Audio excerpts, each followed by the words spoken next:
लेकिन एक सवाल ये उठता है कि 2012 में जब समाजवादी पार्टी की लहर थी और आप भी राजनीति में एक्टिव रहे थे, 2012 के पहले से आप एक्टिव हैं, लेकिन 2012 की जो चुनाव हुआ था उसमें समाजवादी पार्टी रुदौली से हार गई।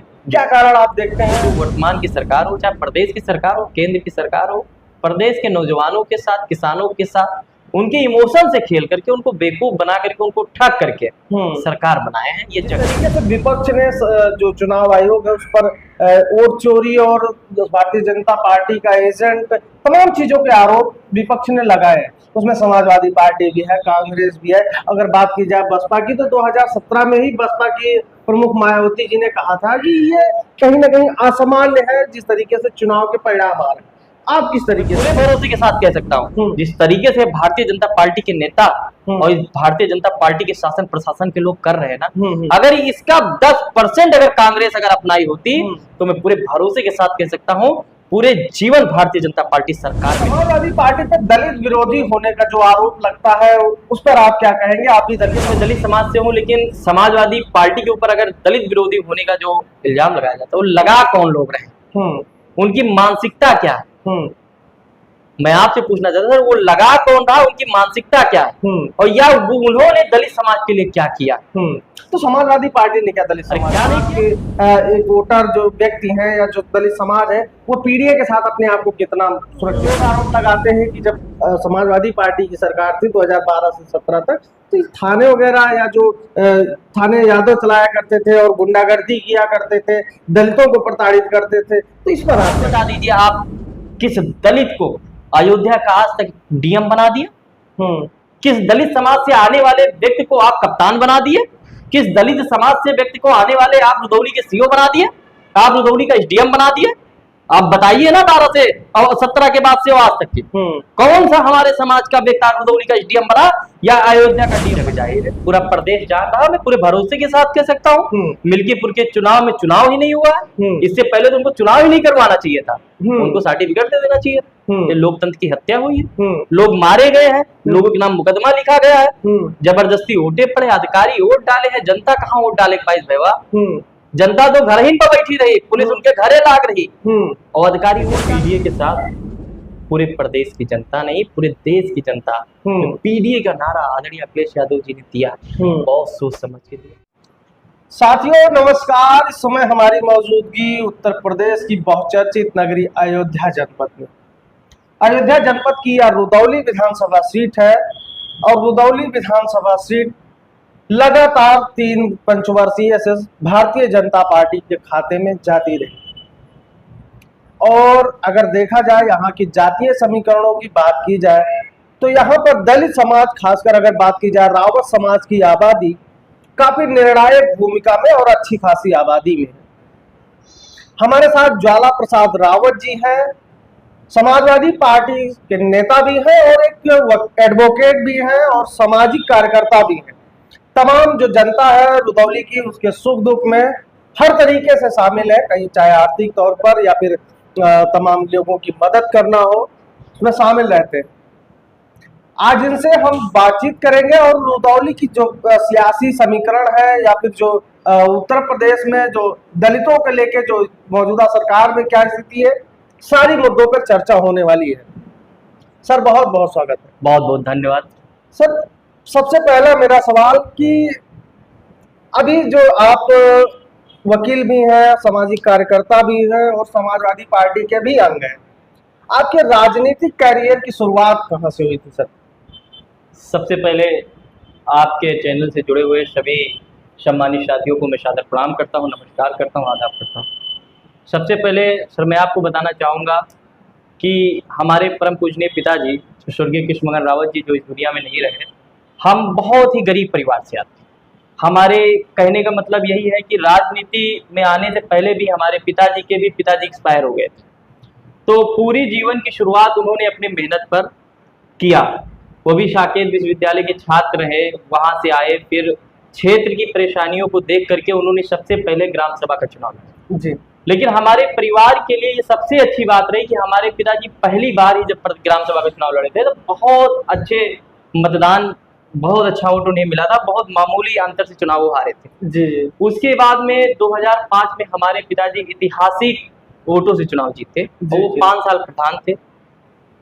अपने पिताजी के साथ मैं बैठता था जब हमारे क्षेत्र के लोग आते थे, जी। तो मैं बचपन से एक राजनीति तो हम नहीं कह सकते, लेकिन एक समाज सेवा के भाव से जी। और लोगों की सेवा करने के लिए जो हमारे पिताजी ने मुझे सिखाया था, तो मुझे बहुत अच्छा लगता था। पहले जब हमारे घर पे कोई आता था, किसी काम के लिए आता था, तो हमारे पिताजी के साथ जब हम लोग जाते थे, बैठते थे, तो उनको चाय लाना, नाश्ता कराना, खाना खिलाना, तो मतलब हम बड़े उत्साहित रहते थे, मतलब अपने हाथों से सेवा करने के लिए बड़े उत्साहित रहते थे। और उसके बाद में जब हमारे पिताजी अपने क्षेत्र के लोगों से बात करते थे, तो हम यही सोचते थे कि आज पिताजी प्रधान कैसे बने, आदमी कैसे जुड़ता है। तो इन सब चीजों को सीखने के लिए जो है हम अपने पिताजी के साथ बैठते थे, और कहीं ना कहीं मेरा जो मनोबल था वो बढ़ता चला गया। हमारे पिताजी फिर जो है 2010 के चुनाव में मात्र एक वोट से चुनाव जीते, लेकिन दुर्भाग्य था किसी कारण से वो हरा दिए गए। 2015 में फिर हमारे पिताजी जिला पंचायत सदस्य का चुनाव जीत गए और ऐतिहासिक वोटों से चुनाव जीते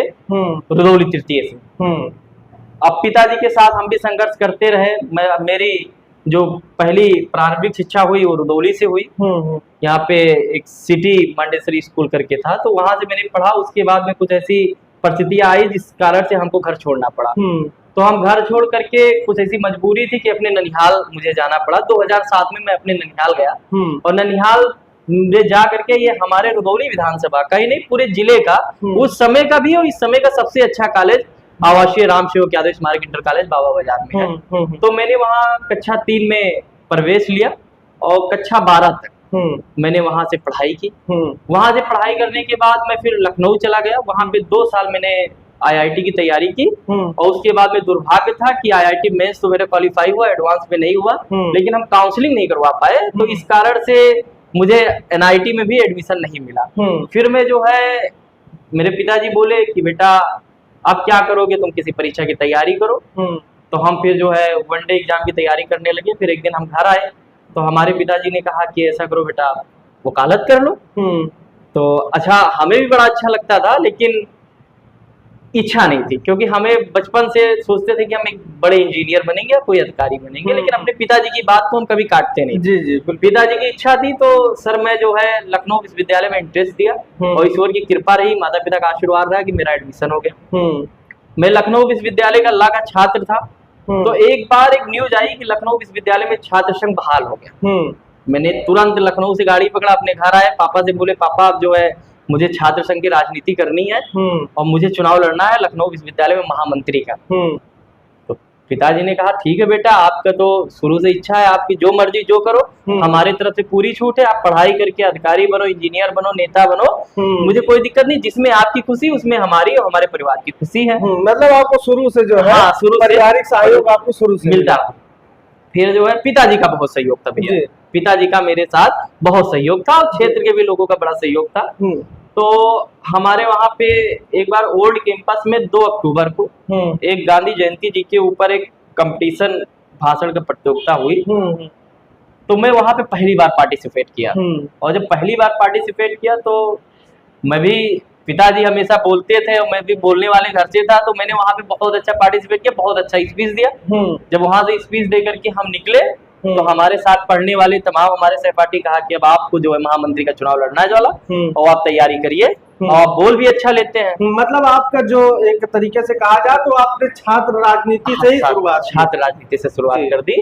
और जब हमने छात्र राजनीति की शुरुआत की, लेकिन दुर्भाग्य रहा कि वहाँ पे चुनाव नहीं हुआ। हमारी तैयारी थी लेकिन चुनाव नहीं रहा, और ये मेरे लिए, मेरे परिवार के लिए बड़ा दुर्भाग्य था। 2020 में वही रक्षाबंधन के दिन हमारे पिताजी वर्तमान जिला पंचायत थे, उनकी अचानक से तबीयत खराब हुई।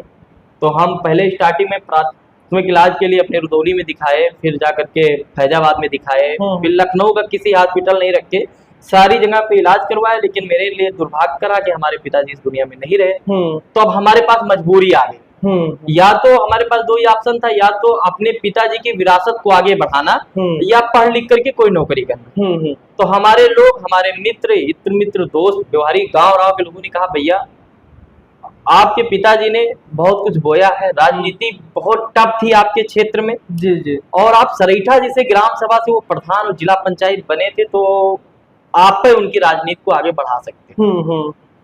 तो हमारी इच्छा हुई, बस हम जो है तभी से जिला पंचायत की तैयारी करने लगे। और जब जिला पंचायत की तैयारी करने लगे तो मेरा चुनाव बहुत अच्छा था। हमारी रुदौली पैतृक सीट जो है रुदौली तृतीय की सीट जी जी। तो लेकिन दुर्भाग्य फिर हम कह सकते हैं हमारे लिए था, हमारे परिवार के लिए, कि हमारी ग्राम सभा की भी सीट बैकआउट हो गई, जिला पंचायत की सीट बैकआउट हो गई, क्षेत्र पंचायत की सीट बैकआउट हो गई। मैं चुनाव लड़ने से बिल्कुल दूर हो गया, बिल्कुल, लेकिन मैं सेवा करता रहा। दूसरा अचानक से आरक्षण आता है, तब मवई ब्लॉक में 2 सीट सुरक्षित हो जाती है, मवई प्रथम, मवई द्वितीय। तो क्योंकि मैं ननिहाल में था, 9 साल रह करके ननिहाल में पढ़ाई किया था, तो वहां पे भी एक मेरा घर है। और आज मैं एक बात बता दूं, मेरा जन्म भी हमारे ननिहाल में ही हुआ था। तो मैं अपने ननिहाल से चुनाव लड़ने के लिए घोषणा कर दी, और मात्र 15 दिन का समय था। जब 15 दिन में मैंने घोषणा किया, उसी में पेपर तैयार किया, नामांकन किया, वोट मांगा, और ईश्वर की कृपा थी, नाना मामा चाचा दादा का ऐसा आशीर्वाद मिला, नौजवान साथी हमारे साथ जुड़े रहे, दिन रात मेहनत किए, संघर्ष किए, हम लोग जो है मात्र चंद वोटों से चुनाव हारे। और जब से फिर राजनीति चल रही, समाज सेवा चल रही। अच्छा, समाजवादी पार्टी की विचारधारा के साथ कहाँ आप, जैसे कि अगर बात की जाए उत्तर प्रदेश की सियासत में, अगर दलित वोटों की बात की जाए तो उस पर एकाधिकार माना जाता रहा था कि बसपा का, उस पर बसपा की तरफ जो दलित वोटर थे उनका झुकाव ज्यादा था। तो लेकिन आप समाजवादी पार्टी की विचारधारा से कब जुड़े और किस तरीके से प्रेरित हुए? देखिए, मैं आज आपको एक बात बता देना चाहता हूँ सर, कि 2007 में कुछ ऐसी स्थितियां हमारे परिवार की आई थी।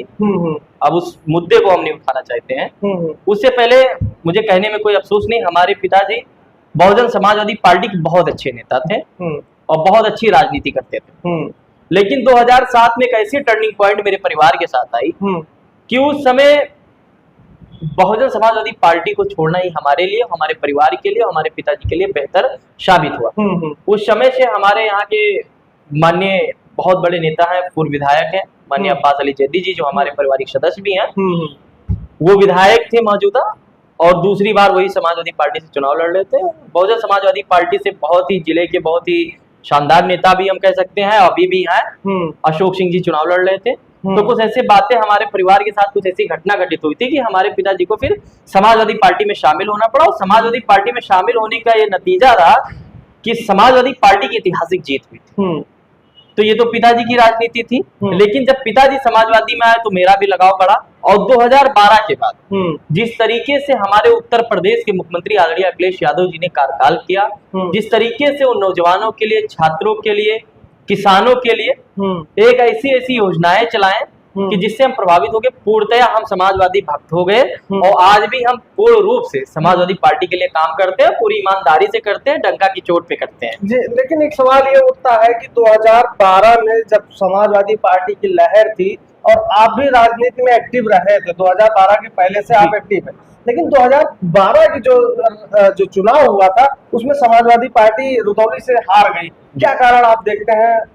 देखिए, 2012 के चुनाव को जो रुदौली में समाजवादी पार्टी हारी, उसको तो हम दुर्भाग्य कह सकते हैं कि वो दुर्भाग्य था और बाई मिस्टेक था। कुछ ऐसे कारण थे जिसके कारण से समाजवादी पार्टी यहाँ चुनाव हार गई थी।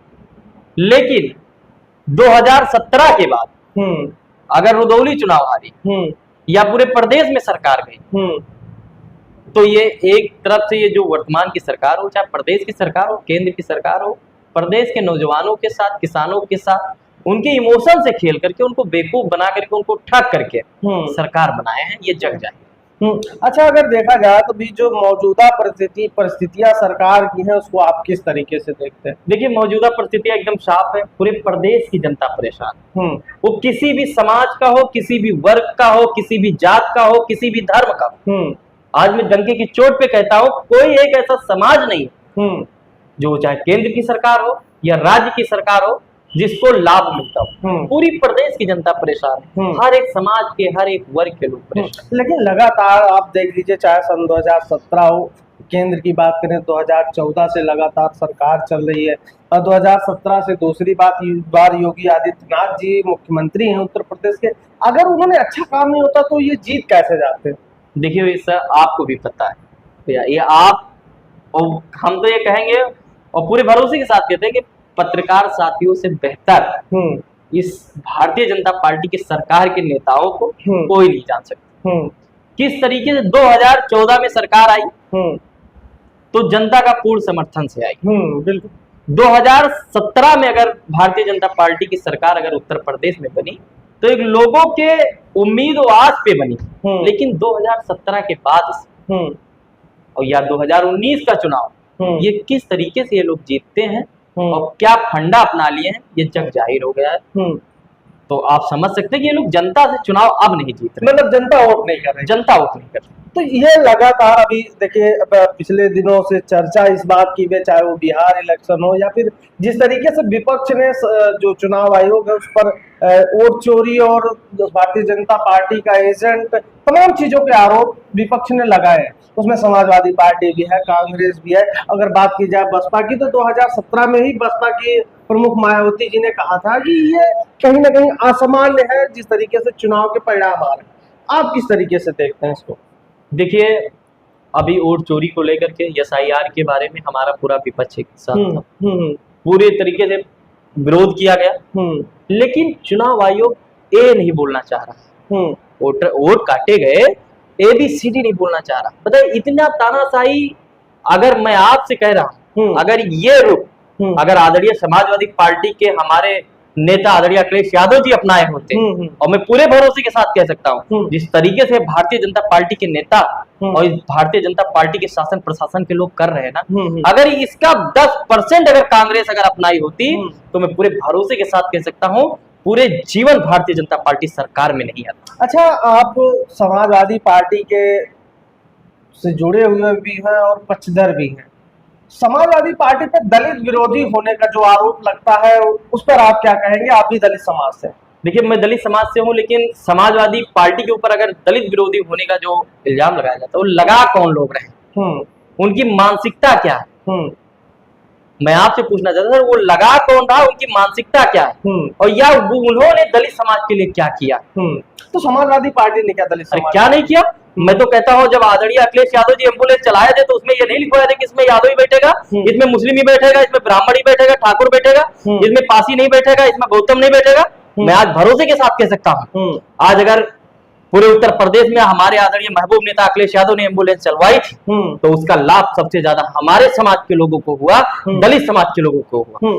क्योंकि आज मुझे इस चीज के लिए कहते हुए बड़ा गर्व हो रहा है कि हमारे आदरणीय अखिलेश यादव जी हमारे नेताजी ने ऐसा विचार रखा, ऐसी उनकी सोच आई। आज हमारे समाज के लोगों के जब घर पे हमारी बहन बेटियों की यहाँ प्रेगनेंसी होती थी तो उन्हीं मानसिकता के लोगों के घर पे गाड़ियां होती थी, और जब वो हमारे घर की बहन बेटियों को अगर किसी अस्पताल ले जाते थे तो रात में अगर उनको पेन होने लगता था गाड़ी का भाड़ा 10,000 रुपए मांगते थे। ये जग जाहिर है और आपको भी पता हो 10,000 8,000 लोगों के पास इलाज करवाने के लिए पैसे नहीं होते थे तो जिसके गाड़ी पे जाता था उन्हीं के हाथ उनका खेत गिरो हो जाता था। लेकिन आज आप 100 नंबर 102 नंबर आप डायल करिए, 108 नंबर आप डायल करिए, आपके घर एम्बुलेंस आ जाएगी रात के 12 बजे 1 बजे।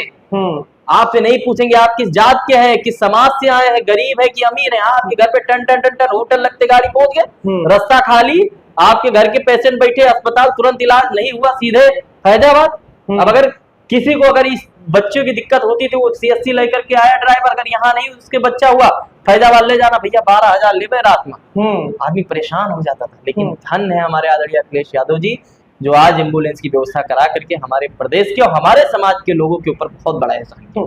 इतना भरोसा आपको अखिलेश यादव जी पर है जी। लेकिन अगर देखा जाए तो लगातार चाहे भारतीय जनता पार्टी की सरकार चल रही हो, भारतीय जनता पार्टी के तमाम नेता हो, या फिर अगर बहुजन समाज पार्टी के प्रमुख मायावती जी की बात की जाए, या फिर तमाम लोग ये आरोप लगाते हैं कि समाजवादी पार्टी ने दलितों का और पिछड़ों का अधिकार छीना, हक छीना, और ये यादवों को विशेष जातिवादी तौर पर उन्होंने यादवों को विशेष महत्व दिया। इस पर आप क्या कहेंगे? देखिए हमारा एकदम स्पष्ट स्टैंड, मैं कह रहा हूं जो आज समाजवादी पार्टी के हमारे महबूब नेता आदरणीय अखिलेश यादव जी पर ऑब्जेक्शन लगा रहे हैं कि वो दलित विरोधी हैं, तो लगाने से पहले वो सर्टिफिकेट बांटे कि उन्होंने दलित के लिए क्या किया। वो चाहे भारतीय जनता पार्टी हो, चाहे बहुजन समाजवादी पार्टी हो, मैं पूछना चाहता हूँ या क्षेत्रीय पार्टी हो, आपने दलित समाज के लिए क्या किया? आपने कौन सा आंदोलन आज हमारे दलित समाज के लिए किया? तो क्या आप मानते हैं कि अखिलेश यादव जी ने बहुत अच्छा काम किया दलितों के लिए? आदरणीय अखिलेश यादव जी ने सिर्फ दलितों के लिए नहीं दलित, एससी, ओबीसी हर एक वर्ग के लिए उन्होंने समान कार्य किया, मतलब उन्होंने बराबरी का नहीं किया, कोई भेदभाव नहीं किया। अच्छा, अगर दूसरा सवाल अगर हम पूछें तो जिस तरीके से लगातार आरोप लग रहा है, चाहे आरक्षण की बात हो या फिर जो उत्तर प्रदेश के प्रशासनिक अमले में भागीदारी की बात हो, तो लोग आरोप लगाते हैं कि जब समाजवादी पार्टी की सरकार थी 2012 से 17 तक, तो थाने वगैरह या जो थाने यादव चलाया करते थे और गुंडागर्दी किया करते थे, दलितों को प्रताड़ित करते थे, तो इस पर आप क्या कहेंगे? आज थाना कौन चला रहा है? आज तहसील कौन चला रहा है? आज हॉस्पिटल का अधीक्षक कौन बनता है? वो किस जात के हैं, किस धर्म के हैं, किस समाज से आते हैं? आप उसका भी तो जवाब दीजिए। आज जिले का डीएम किस समाज से आता है, किस बिरादरी का रहता है? थाने का एसएचओ किस बिरादरी का रहता है? तहसील का एसडीएम किस बिरादरी से रहता है? नायब तहसीलदार किस बिरादरी से रहता है? उसका भी जवाब आप किस बिरादरी का रहता है? अब जग जाहिर है, जो लोग ऑब्जेक्शन कर रहे थे हमारे महबूब नेता आदरणीय अखिलेश यादव जी पर, वो अब आज जवाब दे। मतलब आपका कहना है कि जब समाजवादी पार्टी की सरकार थी तो भारतीय जनता पार्टी के तमाम नेता ये कहते थे कि यादव की सरकार चल रही है, यादव थाने पे हर जगह कब्जा किए, तो मतलब वो लोग जातिवाद का आरोप लगाते थे। तो आज आप भारतीय जनता पार्टी के मूल वोटर, चाहे वो आप ठाकुर मान लीजिए, ब्राह्मण मान लीजिए, या फिर जो है वैश्य समाज से मान लीजिए, तो इन लोगों की भी एक तरीके से वो आपको लगती है? मैं कह रहा हूँ 2012 से 17 ड्यूटी का चार्ट देख लीजिए, जिसकी जिससे हिस्सेदारी थी उसको उतनी भागीदारी मिली। लेकिन आज तो जग जाहिर, आज एससी समाज का कोई भी थाना अध्यक्ष बता दीजिए, बता दीजिए। अगर भारतीय जनता पार्टी आदरणीय अखिलेश यादव जी पर ऑब्जेक्शन लगा रही, तो मैं कह रहा हूं, मैं पूछना चाहता हूं, अपने समाज की तरफ से पूछना चाहता हूं। समाजवादी पार्टी दलित विरोधी है, मैं मान रहा विरोधी है, लेकिन आप बता दीजिए, आप किस दलित को अयोध्या का आज तक डीएम बना दिया? किस दलित समाज से आने वाले व्यक्ति को आप कप्तान बना दिए? किस दलित समाज से व्यक्ति को आने वाले आप रुदौली के सीओ बना दिए? आप रुदौली का एसडीएम बना दिए? आप बताइए ना, 12 से और 17 के बाद से आज तक के कौन सा हमारे समाज का व्यक्ति रुदौली का एसडीएम बना या अयोध्या का डीएम बना? बताइए आप। मैं पूछना चाहता हूं अपने समाज से, ये सब ढंगोसला करके, मैंने पहले भी बताया था आपसे सर कि लोगों को गुमराह करके सरकार बनाने का काम किए हैं, और जनता अब जान गई है, हमारे समाज के भी नौजवान जाग गए हैं। अब की बार इनका सुपड़ा साफ हो जाएगा। 27 में एक ही उद्देश्य है, एक ही लक्ष्य, आदरणीय अखिलेश यादव जी की सरकार बनेगी, आदरणीय अखिलेश यादव जी मुख्यमंत्री बनेंगे, और ईश्वर चाहेंगे तो 2029 से पहले एक केंद्र में भी हम लोग सरकार बनाने जा रहे हैं, इंडिया गठबंधन की सरकार बनेगी। अगर नहीं बनी तो 2029 के बाद आदरणीय अखिलेश यादव जी के नेतृत्व में इंडिया अलायंस की सरकार बनेगी, पूरे भरोसे के साथ कह सकते हैं। अच्छा, अगर बात की जाए, अभी पिछले कुछ दिनों पहले ही मिल्कीपुर में उपचुनाव हुआ, आपने भी देखा होगा, और उपचुनाव सुरक्षित सीट थी, ऐसी सुरक्षित सीट थी। और अगर देखा जाए तो एक तरफ जो यहाँ के मौजूदा सांसद हैं फैजाबाद लोकसभा सीट के अवधेश प्रसाद के जो बड़े बेटे हैं अजीत प्रसाद, वो थे, और दूसरी तरफ भारतीय जनता पार्टी ने रुदौली के एक एससी कैंडिडेट को वहां पर उतारा था। लेकिन अगर देखा जाए जिस तरीके से भारतीय जनता पार्टी ने वहां रिकॉर्ड मतों से जीत हासिल की और लोग तमाम तरीके की चर्चाएं कर रहे थे, आप क्या मानते हैं? देखिए, ये जग जाहिर है, पूरा प्रदेश जान रहा, मैं पूरे भरोसे के साथ कह सकता हूँ, मिल्कीपुर के चुनाव में चुनाव ही नहीं हुआ है। इससे पहले तो उनको चुनाव ही नहीं करवाना चाहिए था, उनको सर्टिफिकेट दे देना चाहिए। ये लोकतंत्र की हत्या हुई है, लोग मारे गए हैं, लोगों के नाम मुकदमा लिखा गया है, जबरदस्ती वोटे पड़े, अधिकारी वोट डाले हैं, जनता कहाँ वोट डाले? जनता तो घर ही पर बैठी रही, पुलिस उनके घरे लाग रही, और अधिकारी वोट डालत नहीं। तमाम वीडियो वायरल भाई, मने 6 वोट डाली से ऐसा कभो कोनो सरकार में नहीं हुआ। हम तो कहते हैं अगर भारतीय जनता पार्टी के अंदर दम थी तो 10 सीट उपचुनाव होना था, एक साथ चुनाव करवा लेते, जीत के दिखा देते। 10 में आप 2 ही तो जीत पाए, आप तो आप हार ही गए। अरे आप कैसे, जब उनको चोरिये ही करे है।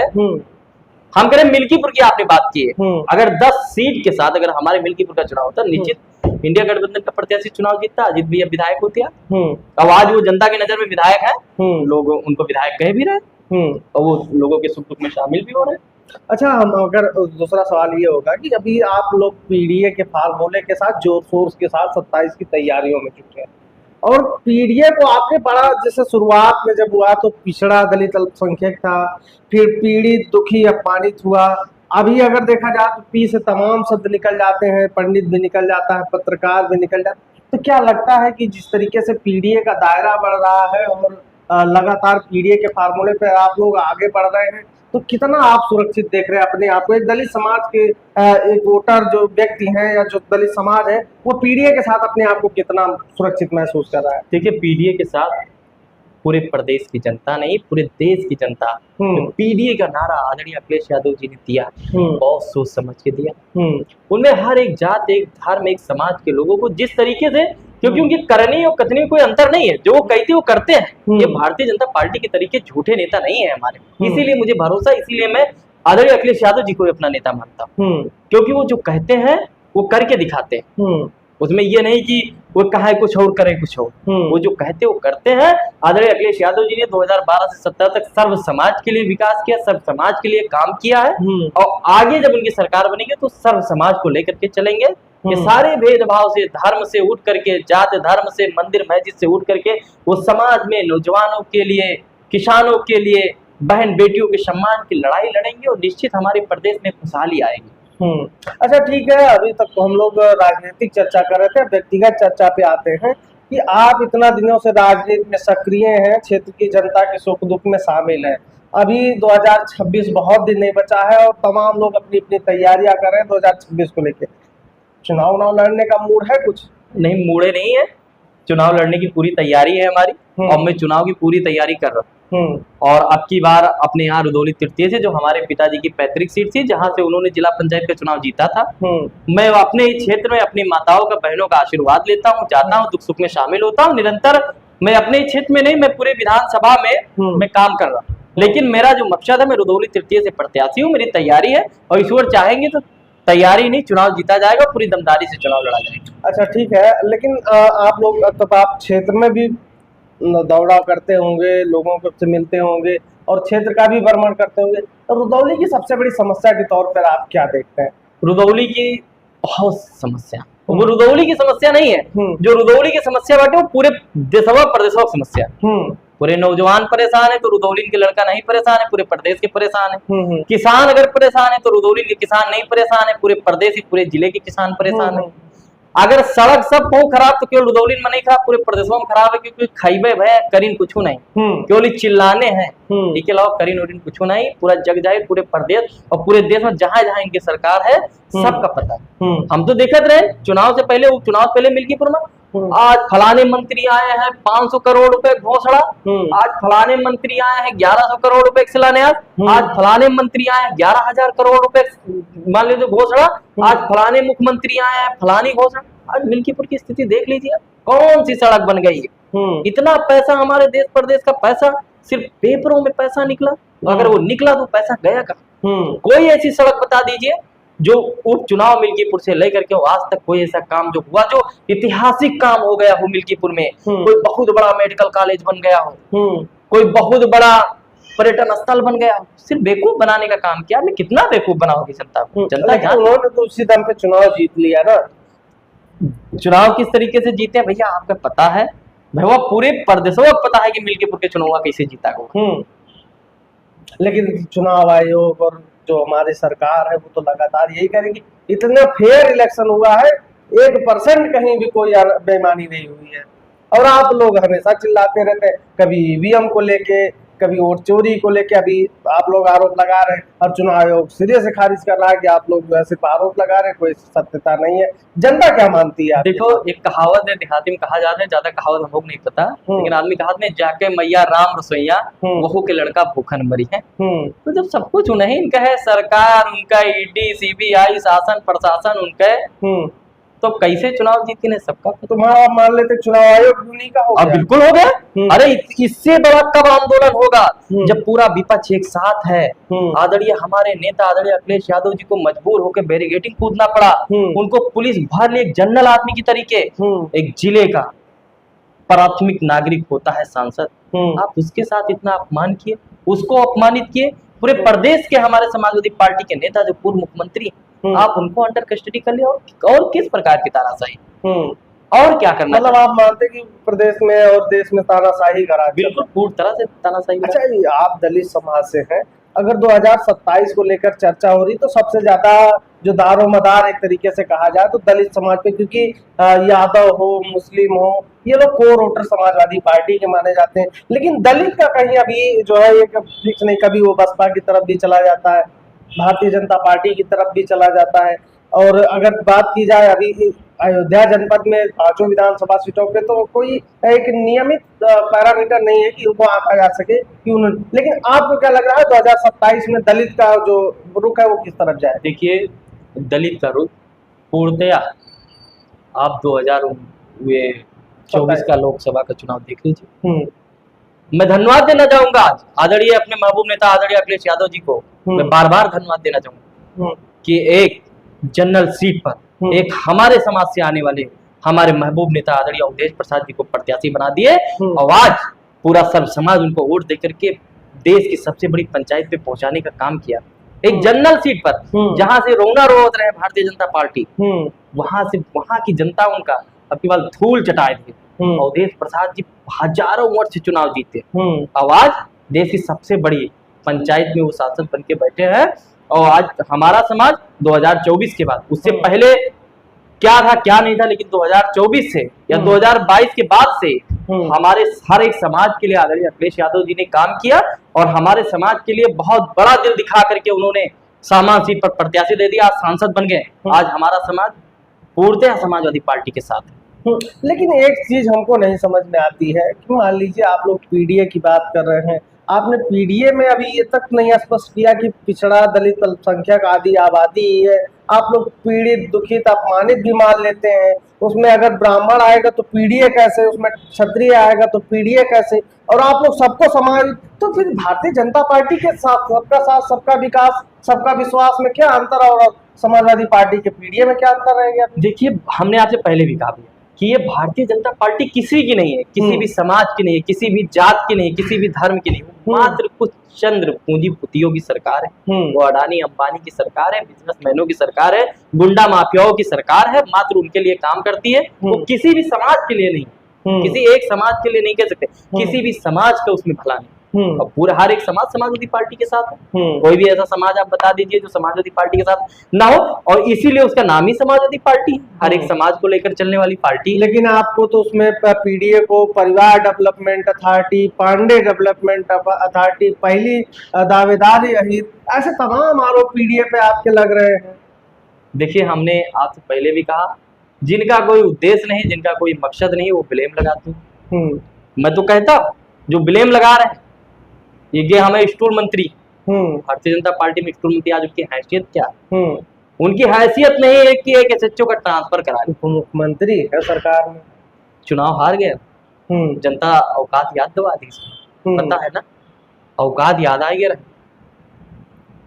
बस वो कुछ कौभाव ना, जिस तरीके से इनके सरकार चलत है, राम भरोसे चलत है, और अब की बार 27 में एकदम निश्चित है परिवर्तन होकर के रहेगा, उसमें कोई दिक्कत नहीं।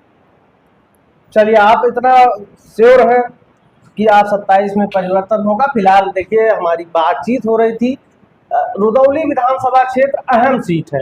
अगर देखा जाए तो सबसे पहले गोसाईगंज विधानसभा सीट आती है जो बाहुबलियों के कब्जे में रही है 2022 तक उसके चुनाव में। अभी दोनों जो बाहुबली हैं, चाहे वो अभय सिंह हो, खब्बू तिवारी हो, वो भारतीय जनता पार्टी के खेमे में है। और दूसरी सबसे महत्वपूर्ण सीट रुदौली मानी जाती है। यहाँ से लगातार भारतीय जनता पार्टी से समाजवादी पार्टी के पूर्व नेता रहे, पूर्व जिला अध्यक्ष रहे रामचंद्र यादव लगातार रुदौली विधानसभा सीट से तीसरी बार विधायक चुने जाते रहे। अब ये कारण तो स्पष्ट नहीं हो पा रहा है कि ऐसा क्या लगता है यहाँ के लोगों को जो भारतीय जनता पार्टी या फिर उनका अपना व्यक्तिगत वोट हो सकता है। इस पे हम लोग चर्चा नहीं कर रहे थे। इनसे हमारी चर्चा, हमारे साथ ज्वाला प्रसाद रावत जी थे, इनसे हमारी चर्चा हो रही थी। दलित क्षेत्र नेता भी हैं और काफी एक्टिव है समाज में, और सामाजिक कार्यकर्ता भी हैं, और उसके पहले एक वकील भी है, और एक तहसील क्षेत्र में इनका अपना वो स्थान है जहाँ पर क्षेत्र की तमाम जनता आती जाती रहती है और इनसे बातचीत होती रहती है। इनसे बातचीत हो रही थी, चर्चा हुई, पूरे रुदौली, पूरे उत्तर प्रदेश की जो सियासत है उस पर चर्चा हुई। इनका साफ कहना है कि 2027 का परिणाम कहीं न कहीं समाजवादी पार्टी के पक्ष में होगा, और कहीं न कहीं जो भारतीय जनता पार्टी की नीतियां हैं वो जनता के खिलाफ। लेकिन मैं एक सवाल पूछना भूल गया था और मैं वो सवाल अब पूछ लेता हूँ कि अगर सबसे ज्यादा इस समय चर्चा में है तो अयोध्या में खाद की किल्लत को लेकर है और किसान खाद की किल्लत को लेकर काफी त्रस्त हैं। आप इस पर आप क्या कहेंगे? पूरे अयोध्या की समस्या नहीं है, रुदौली समस्या नहीं, पूरे प्रदेश पूरे देश की समस्या। कि जिस तरीके से खाद में काली बाजारी की है, पूरी देश की जनता परेशान है, पूरी फसलें खराब हो गई। मैं भी किसान का बेटा हूँ, मेरे जब से धान लग गया एक बार खाद नहीं पड़ पाई, बताइए क्या फायदा होगा उसमें? लेकिन आपके डीएम तो कहते हैं कि यहाँ खाद की कोई कमी नहीं। फिर हम कहना आपसे, जहके मैया राम रसोईया वहू के लड़का भूखा न मरे, सब उन्हीं के राज है, वो जौन कहा है वही सही। लेकिन इस सारे प्रश्नों का जवाब उत्तर प्रदेश की जनता 2027 में दे देगी और इनको जमानत जब्त हो जाएगी। भारतीय जनता पार्टी के आदरणीय अखिलेश यादव जी की ऐतिहासिक जीत होने जा रही है और बहुमत से सरकार बनने जा रही है। चलिए, बहुत बहुत धन्यवाद। हमारे साथ ज्वाला प्रसाद रावत जी थे। तमाम सवालों को उन्होंने बहुत बेबाकी से जवाब दिए और जो सियासत है वो सियासत कहीं न कहीं अब वो जो 85 बनाम 15 है वो अब होती दिखाई दे रही। जो एक समय में मंडल बनाम कमंडल हुआ करता था वो कहीं ना कहीं राजनीति अब दोहराएगी उत्तर प्रदेश की जनता। फिलहाल हम तो यही मान के चल रहे हैं और आपका क्या राय है वो कमेंट बॉक्स में जरूर दीजिएगा। मिलते हैं किसी अन्य वीडियो में किसी अन्य मुद्दे के साथ, तब तक के लिए हमें दे इजाजत। नमस्कार।